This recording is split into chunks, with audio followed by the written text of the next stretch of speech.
Aujourd'hui, on parle de voitures complètes qui semblent logiques à l'achat mais qui peuvent devenir un gouffre financier. Et restent bien jusqu'à la fin, parce que le moteur le plus dangereux de cette liste n'est pas forcément le plus connu. Numéro 5, Peugeot 3008 PureTech. Le Peugeot 3008 est l'un des SUV les plus populaires en France. Confortable, moderne, agréable à conduire, il semblait cocher toutes les cases du SUV familial idéal. Mais certaines versions ont rapidement développé une réputation inquiétante, principalement à cause de la courroie de distribution baignant dans l'huile moteur. Sur le papier, l'idée semblait intelligente. En pratique, le vieillissement prématuré de cette courroie peut provoquer des particules dans le circuit d'huile, une usure progressive du moteur et parfois une casse mécanique extrêmement coûteuse. Le plus dangereux, c'est que les premiers symptômes restent souvent discrets. Légère consommation d'huile, petit voyant intermittent ou comportement moteur légèrement irrégulier. Beaucoup de conducteurs continuent donc à rouler normalement jusqu'au moment où la panne devient catastrophique. Numéro 4. Renault Kadjar TCE. Le Renault Kadjar est partout sur les routes françaises, mais certaines motorisations TCE ont laissé derrière elles une réputation compliquée. Ici, le problème n'est pas toujours une panne brutale, mais une dégradation progressive qui use lentement la mécanique. Consommation d'huile anormale, vibrations, problèmes d'allumage ou fonctionnement irrégulier apparaissent parfois après plusieurs dizaines de milliers de kilomètres. Et c'est précisément ce caractère progressif qui piège les acheteurs.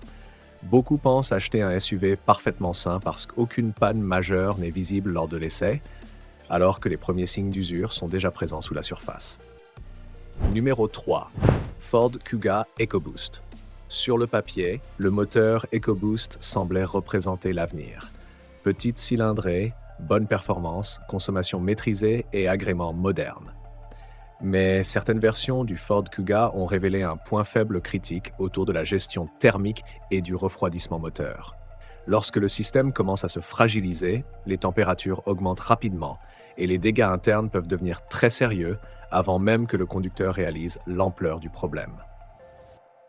Ce qui inquiète particulièrement les spécialistes, c'est que certaines réparations ne règlent pas toujours définitivement la situation, ce qui transforme parfois un simple incident mécanique en suite de dépenses interminables. Numéro 2. BMW X3 Diesel.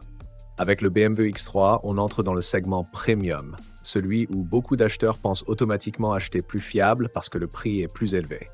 Pourtant, certaines versions diesel cachent des coûts potentiels extrêmement lourds. Chaîne de distribution, système de dépollution, vannes EGR ou filtres à particules peuvent transformer une voiture valorisante en véritable gouffre financier. Le piège classique est toujours le même. Le véhicule semble parfait à l'achat, silencieux, puissant, agréable, puis vient la facture qui rappelle brutalement que luxe et fiabilité ne sont pas toujours synonymes. Numéro 1. Nissan Qashqai avec boîte CVT. Le Nissan Qashqai est l'un des SUV les plus vendus en France, ce qui rend son cas particulièrement important. Certaines versions équipées de la boîte CVT ont développé des problèmes qui inquiètent de nombreux propriétaires.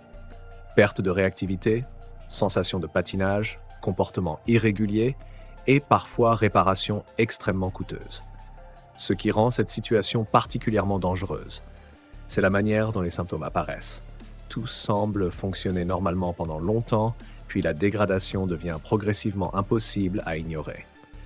Et comme beaucoup d'acheteurs ne connaissent pas réellement le comportement normal d'une boîte CVT, les premiers signes passent souvent inaperçus jusqu'à ce qu'il soit trop tard. Ce qui rend ces SUV réellement risqués, ce n'est pas qu'ils paraissent mauvais au premier regard. Au contraire, beaucoup donnent une excellente impression lors de l'achat. Le vrai problème, c'est que certaines faiblesses mécaniques ou techniques restent invisibles jusqu'au moment où les coûts explosent. Après avoir vu les SUV d'occasion qui peuvent transformer un achat en cauchemar mécanique, la vraie question devient beaucoup plus intéressante. Existe-t-il encore des modèles qu'on peut acheter en France sans vivre avec la peur permanente d'une facture imprévue? Et la réponse est oui. Tout n'est pas à jeter sur le marché de l'occasion en 2026, mais il faut savoir exactement quoi choisir et surtout comprendre que même les bons modèles ne sont pas tous fiables dans toutes leurs versions. Aujourd'hui, on ne parle pas de voitures parfaites, on parle de SUV qui ont réellement prouvé leur endurance en France et en Europe, avec des coûts d'usage cohérents, une mécanique connue et des retours terrain rassurants sur le long terme. Numéro 5, Toyota RAV4 hybride. On commence avec l'une des références absolues du marché. Le Toyota RAV4 hybride possède une réputation presque unique. Il casse rarement. Ce n'est pas le SUV le plus spectaculaire ni le plus émotionnel, mais sa force vient précisément de son approche rationnelle. La technologie hybride Toyota est désormais éprouvée depuis des années, avec une architecture pensée pour limiter les contraintes mécaniques inutiles. Résultat, très peu de grosses surprises mécaniques, des coûts d'entretien généralement maîtrisés et une longévité qui rassure énormément sur le marché de l'occasion. C'est peut-être pas le SUV qui impressionne le voisin, mais c'est souvent celui qui laisse son propriétaire dormir tranquille. Numéro 4. Dacia Duster. Le Dacia Duster représente parfaitement une idée devenue rare dans l'automobile moderne. La simplicité intelligente. Pas de luxe excessif, pas de technologie compliquée partout, pas de sophistication inutile. Et justement, moins il y a d'éléments complexes, moins il y a de risques de panne coûteuse.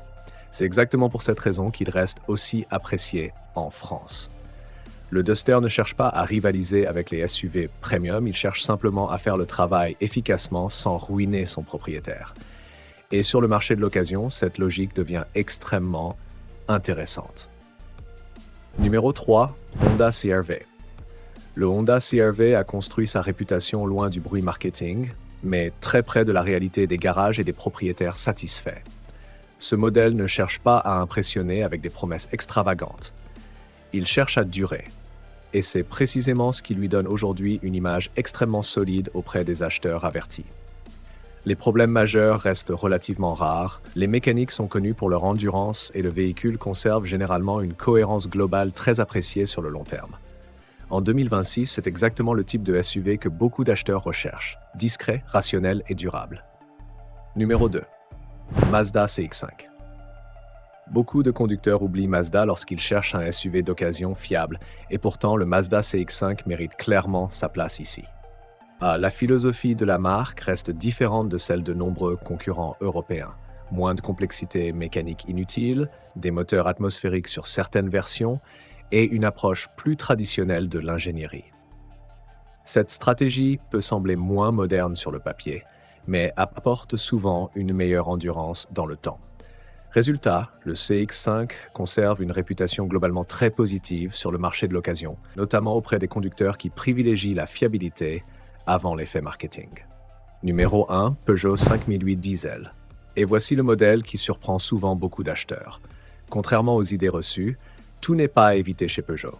Certaines versions diesel du Peugeot 5008, lorsqu'elles ont été correctement entretenues, affichent une endurance remarquable et un excellent confort sur longue distance. Le point clé ici n'est pas le logo sur le capot, mais la combinaison entre la bonne motorisation, un entretien sérieux et un historique clair. C'est exactement là que la majorité des acheteurs se trompent. Ils jugent une marque entière alors que la vraie différence se joue souvent moteur par moteur. Le vrai message de cette vidéo est simple. La fiabilité d'un SUV d'occasion en France ne dépend pas uniquement d'une marque ou d'une réputation. Elle dépend surtout de 3 éléments essentiels. La simplicité mécanique, l'historique d'entretien et la version exacte du moteur. Et c'est précisément parce que beaucoup d'acheteurs ignorent ces détails qu'ils finissent avec des réparations extrêmement coûteuses. Alors si tu veux éviter les erreurs les plus chères du marché français, abonne-toi à Bon Plan Auto parce que la prochaine analyse pourrait te faire économiser bien plus que tu ne l'imagines.